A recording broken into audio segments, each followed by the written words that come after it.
செந்தில் பாலாஜிக்கு தைரியம் வந்துருச்சு. நான் கோயம்புத்தூரில் போய் வேலுமணியே எடுக்கிறேன்னு தொண்டாமுத்தூர்ல தான் பரவாயில்ல. இவர் தேர்ந்தெடுத்த தொகுதி கோவை தெற்கு.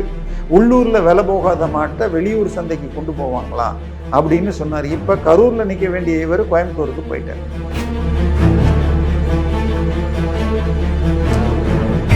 பரபரப்பான விஷயம், திரு சேகர் பாபுடைய மகன்கள் அலுவலகம் மற்றும் அவருடைய பார்ட்னர் டைரக்டருடைய வீடு அலுவலகத்தில் ரெய்டு பண்ணாங்க. மகன்களுடைய கம்பெனி, இன்னொரு கம்பெனி டைரக்டர் அங்கே கான்ட்ராக்ட்.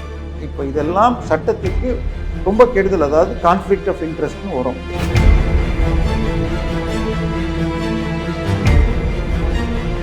அது பக்கத்தில் இருக்கிற போர்டில் என்ன எழுதிச்சுன்னா 2 லிஃப்ட்டுகள், 13 பேர் போகிற லிஃப்ட்டு, பட்ஜெட் 3.45 கோடி.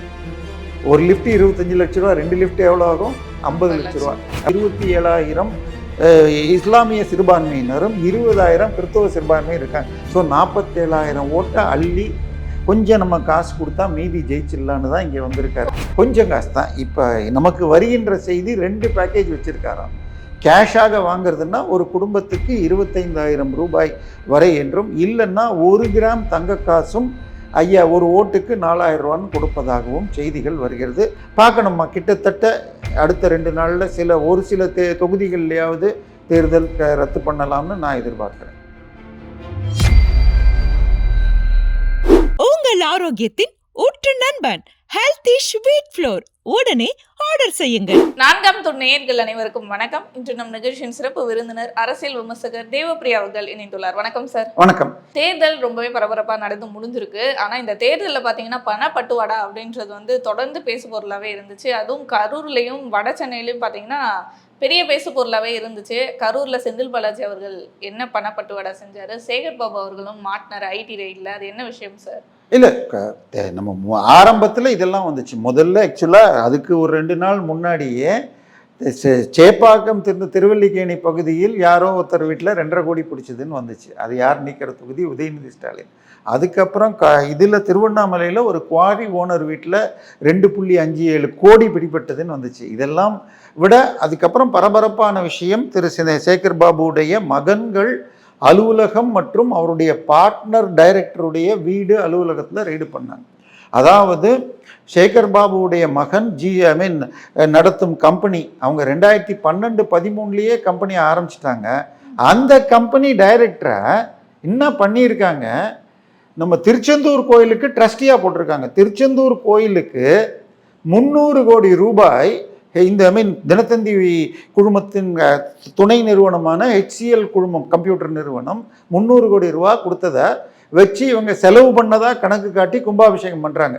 கும்பாபிஷேகம் பண்ணிட்டு அடுத்த வாரம் போன பலர் அங்கே இந்த வசதி இல்லை, அது சரியில்லை, கும்பாபிஷேகம் பண்ண கோயிலுக்குள்ளேயே மூலவர் கைத்தாப்பில் இருக்கிற இடத்துலையே சில இடங்கள் சரியாக பண்ணலை அப்படின்னு வந்து, அப்போ 300 கோடி என்ன பண்ணாங்கன்னு தெரியாது.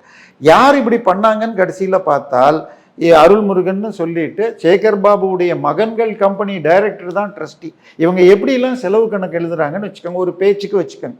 இப்போ நீங்கள் அடிக்கடி சேனலுக்கு வெளியில் போயெல்லாம் ஷூட்டிங்கு போகிறீங்க. அப்போது டாக்ஸிக்கு ஒரு புக் பண்ணிங்கன்னா 1 கிலோமீட்டருக்கு 15 ரூபா தரணும்னு வச்சுக்கோங்க. உங்களுக்கு உங்கள் தம்பியே ஒரு டாக்ஸி வச்சுட்டு 50 ரூபா நீங்கள் கொடுத்தா கம்பெனி ஒத்துப்பாங்களா? சேகர் பாபு எப்படி பண்ணுறாருன்னு புரிஞ்சுக்கணுன்னா, சுவாமி மலைங்கிறது முத்தமிழ் முருகனுடைய 6 படை வீட்டில் ஒரு படை வீடு. இப்போ நம்ம ஆஃபீஸே 2வது ஃப்ளோரில் இருக்குது. இப்போ இதுக்கு லிஃப்ட்டு போடணும்னு வச்சுக்கோங்க, எவ்வளோ ஆகும்னு நீங்கள் கேட்டிங்கன்னா 25 லட்ச ரூபா ஆகும். நம்ம முருகன் 6 படை வீடான சுவாமி மலையில் 60 படி மொத்தம், கிட்டத்தட்ட 3 ஃப்ளோரு. அதுக்கு 2024 டெண்டர் போட்டு 20 பேர் ஒரு முறை ஏறி போகிற மாதிரி லிஃப்ட்டு போடுறோன்னு போட்டு கடைசியில் இப்போ தான் திறந்து வச்சாங்க. போன மாதம் திறந்து வச்ச அன்றைக்கே லிஃப்ட்டு மாட்டிக்கிச்சின்னு சொல்லி அந்த லிஃப்ட்டு கம்பெனிக்காரரை தட்டினா மாதிரி வீடியோ வைரல் ஆச்சு. ஆனால் அது பிரச்சனை இல்லை. முதல் நாள் ஏதாவது சின்ன சின்ன சிக்கல் வரலாம். எப்பயுமே நம்ம புதுசாக ஏதாவது வாங்கினா கூட சிக்கல் வரலாம், ஒரு ஃபியூஸ் மாற்றினா கூட நல்லா போகலாம். ஆனால் அது பக்கத்தில் இருக்கிற போர்டில் என்ன எழுதிருச்சுன்னா 2 லிஃப்ட்டுகள், 13 பேர் போகிற லிஃப்ட்டு, பட்ஜெட் 3.45 கோடி. ஒரு லிஃப்ட்டு 25 லட்ச ரூபா, 2 லிஃப்ட்டு எவ்வளோ ஆகும்? 50 லட்ச ரூபா. அவங்க எழுதின கணக்கு 3 கோடியே 45 லட்ச ரூபா. ஸோ கடவுள் காசை எடுத்து இப்படி 5 மடங்கு 6 மடங்கு எழுதிட்டு இருந்தாங்கன்னா, ஏன்னா கிட்டத்தட்ட சேகர் பாபு ஒரு துறையில் மட்டுமே இருந்தார், இந்து சமய அறநிலைத்துறை. அதுக்கப்புறம் அவர் திமுகவில் இது வடக்கு மாவட்ட செயலாளர் தவிர ஸ்டாலின் சாருடைய வீட்டு கிச்சனுக்குரிய சாமான்களெல்லாம் வாங்கி தருவாராம். மேடம்க்கு ரொம்ப நெருக்கமானவர். மேடம் பல கோயிலுக்கு வர்றப்ப அவங்களுக்கு அங்கே வசதி பண்ணுவாங்க. அதனால எனக்கு இந்த துறையில் ஒன்றும் வரலன்னு சொல்லி சிஎம்டிஏ துறையும் கேட்டு வாங்கிட்டார். அந்த துறையில் அந்த மகன்களுடைய கம்பெனி, இன்னொரு கம்பெனி டைரக்டர், அங்கே கான்ட்ராக்டர். இப்போ இதெல்லாம் சட்டத்துக்கு ரொம்ப கெடுதல். அதாவது கான்ஃப்ளிக்ட் ஆஃப் இன்ட்ரெஸ்ட்னு வரும். இப்போ உங்கள் தம்பி என்ன சொன்ன கதையாகும். உங்களுக்கு வேணுங்கிற ஆளை வச்சுக்கிட்டு ஊழலும் செய்கிற மாதிரி இருக்கும். இப்போ இது இந்த எல்லா கேஸையுமே என்னை பொறுத்த வரைக்கும் பக்காவாக என்ன ரேட்டுக்கு வாங்கினாங்க, மார்க்கெட் ரேட் எவ்வளோ. ஏன்னா இதை புரியணும்னு சொன்னால், இப்போ நம்ம 2வது ஃப்ளோரில் இருக்கிறோம் ஆஃபீஸு. இந்த ஆஃபீஸ் பில்டிங் கட்டணும்னு சொன்னால் ஒரு சதுரடிக்கு 2500 ஆகும். சரியா? இதே ஒரு பெரிய ஃபேக்ட்ரின்னு வச்சுக்கோங்க, ஒரு எலக்ட்ரானிக்கோ இல்லை எக்ஸ்போர்ட் கம்பெனி, இது மிளகா அரைக்கிறதுனா கொஞ்சம் ஹைட் அதிகமாக வைப்பாங்க. ஏன்னா 50 பேருக்கு மேலே வேலை செஞ்சால் அத்தனை பேருடைய சுவாச காற்று இருக்கணும், ஹைட் அதிகமாக வைப்பாங்க. ஃபால் சீலிங்லாம் போடுவாங்க ஃபேக்ட்ரினா. அப்போ 3000லேருந்து 3500 ஆகும். நம்ம துரைமுருகன் சார் இருக்கார் பாருங்கள், அவருடைய 2021 தேர்தல் அஃபிடவிட்டில் கொடுத்துருக்காரு. என் மனைவி பேரில் வண்டலூர் கேளம்பாக்கம் ரோடில் விஐடி காலேஜ் இருக்குது, அதுக்கு எதிர்த்தாப்பில் ஒரு 5 ஏக்கரில் ஒரு சின்ன ஃபேக்ட்ரி வச்சுருக்காரு. ஒரு 70,000 ஸ்கொயர் ஃபீட் தான் பில்டிங். எவ்வளோ? 69,000. அவர் கரெக்டாக சொன்னதுன்னா 69,000 ஸ்கொயர் ஃபீட் கட்டுறதுக்கு 2001 அவர் படி ஆன செலவு வெறும் 1,28,00,000. அன்றைக்கி தேதியிலேயே பிடபிள்யூடி ரேட் எடுத்து போட்டாலே 700 வந்திருக்கும். 700 இன்ட்டு 7ன்னு போட்டிங்கன்னா 4 7 6 கோடிக்கு மேலே போகும். ஆனால் அவர் காட்டினது 1,28. அதுவாவது பரவாயில்ல, பழைய ரேட்டு. 2021 படி அவர் சொன்ன மதிப்பு அதுக்கு 1,78,00,000. பிடபிள்யூவில் 2021 2,200 ரேட்டு, இன்றைக்கி 2,700. பட் 2,700 10 அடி ஹைட்டு. அதாவது நம்ம வீடெல்லாம் எப்படி கட்டுவோம்னா, நம்ம 6 அடி, நம்ம கையை நீட்டினா ஃபேன் இடிக்கக்கூடாது கையை. ஸோ 8 அடி கீழே வரணும்னா 2 அடி 10 அடி வைப்போம். பட் ஃபேக்ட்ரினா 15 அடி வரைக்கும் கூட ஹைட் வைப்பாங்க. ஸோ கண்டிப்பாக இந்த மாதிரி எல்லாம் பொய் கணக்கு எழுதியிருந்தால் இதையெல்லாம் ஃபோரன்சிக் ஆடிட்னு செக் பண்ணி, எப்படி லிஃப்ட்டுக்கு சொன்ன மாதிரி ஒன்னொன்றுலையும் பண்ணியிருக்காங்களாங்கிறத பார்க்கணும். ஏன்னா இது முழுக்க நடந்திருக்கு. இதே மாதிரி அடுத்தது பார்த்தா செந்தில் பாலாஜிக்கு அவர் இப்போ கரூரில் சென்ற முறை எம்எல்ஏவாக ஜெயித்தவர்.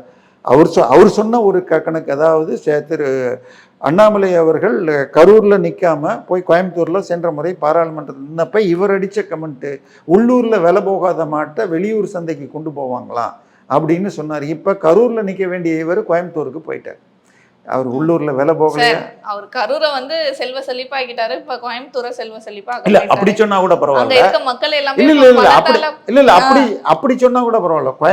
திமுக இல்லாட்டி திமுக சார்பாக பேசுற இப்போ 4ஆம் தூண்லாம் எல்லாரையும் கூப்பிட்டு பேசுறீங்க, நடுநிலையா இருக்கீங்க. ஆனால் இப்போ பெரும்பாலான சேனல்கள் உடன்பிறப்புகளாக மாறிட்டாங்க. அவங்க என்ன சொல்றாங்க, கரூரெல்லாம் ஜெயிச்சாச்சு, கோயம்புத்தூர்ல 10 சீட் இருக்கு, 10ஐயும் அள்ளணும்னு கொண்டு வந்துட்டாங்க. இந்த அள்ளுற நம்பிக்கை இருந்தா கோவை தெற்குக்கு இந்த பக்கம் இருக்கிற சீட்டு கவுண்டம்பாளையம், அந்த பக்கம் இருக்கிறது சிங்காநல்லூர், அது ரெண்டையும் காங்கிரஸ் கொடுத்துட்டாங்க. அது ரெண்டுலேயும் திமுக கடந்த 4 தேர்தலாக ஜெயிக்கல.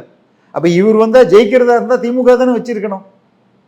ஸோ திமுக தெளிவாக தோக்குதுன்னு. அது மாத்திரம் இல்லை, சேகர் பாபு இவருக்கு நம்ம செந்தில் பாலாஜிக்கு தைரியம் வந்துருச்சு, நான் கோயம்புத்தூரில் போய் வேலுமணியே எடுக்கிறேன்னு தொண்டாமுத்தூர்ல இருந்தால் பரவாயில்ல. இவர் தேர்ந்தெடுத்த தொகுதி கோவை தெற்கில் சென்ற முறை வானதி சீனிவாசன் அவர்கள் வெறும் 3000 ஓட்டில் கமல்ஹாசனை தோக்கடிச்சாங்க. ஆனால் அதுக்கு அடுத்து 3வது இடத்துல திமுக கூட்டணியில் காங்கிரஸ் சார்பாக வாங்கின வேட்பாளர் 40,000. அங்கே என்னன்னு சொன்னால், அந்த தொகுதியில் கிட்டத்தட்ட 27,000 இஸ்லாமிய சிறுபான்மையினரும் 20,000 கிறிஸ்தவ சிறுபான்மையும் இருக்காங்க. ஸோ 47,000 ஓட்டை அள்ளி கொஞ்சம் நம்ம காசு கொடுத்தா மீதி ஜெயிச்சிடலான்னு தான் இங்கே வந்திருக்காரு. கொஞ்சம் காசு தான். இப்போ நமக்கு வருகின்ற செய்தி 2 பேக்கேஜ் வச்சுருக்காராம். கேஷாக வாங்குறதுன்னா ஒரு குடும்பத்துக்கு 25,000 ரூபாய் வரை என்றும், இல்லைன்னா 1 கிராம் தங்க காசும் ஒரு ஓட்டுக்கு 4,000 ரூபான்னு கொடுப்பதாகவும் செய்திகள் வருகிறது. அண்ணாமலை போன முறை பார்லிமெண்ட்டில் என்னப்பா 6,000 ரூபாய் கொடுத்ததாக என் மனைவியுடைய ஃப்ரெண்டுகிட்டேருந்து ஃபோன் வந்துச்சு. இங்கே இது ஸ்ரீபெரும்புதூர் தொகுதியில் டிஆர் பாலு ஓட்டுக்கு 4,000 ரூபா கொடுத்தார். நான் சொல்கிறது போன முறை. ஸோ இந்த முறை குறைந்தபட்சம் திமுகவில் 2,000லிருந்து 6,000 ரூபா சர்வசாதாரணமாக எல்லா இடத்துலையும் கொட்டியது. நள்ளிரவில் கொட்டிய பணமழை அப்படின்னு போட்டாங்க. ஸோ மக்கள் இதை வந்து தேர்தல் பணம்னு போய் இது தேர்தலுக்கு வாக்காளர் உரிமை தொகைன்னு சொல்லி வரலன்னு சொல்லி திமுக காரங்க வீட்டு வாசல்ல போய் மறியெல்லாம் பண்றாங்களா? இது ஒன்னே ஒன்று, தயவுசெய்து காசு வாங்குறது உங்க உரிமைன்னு நீங்க நினைங்க. ஆனால் ஓட்டு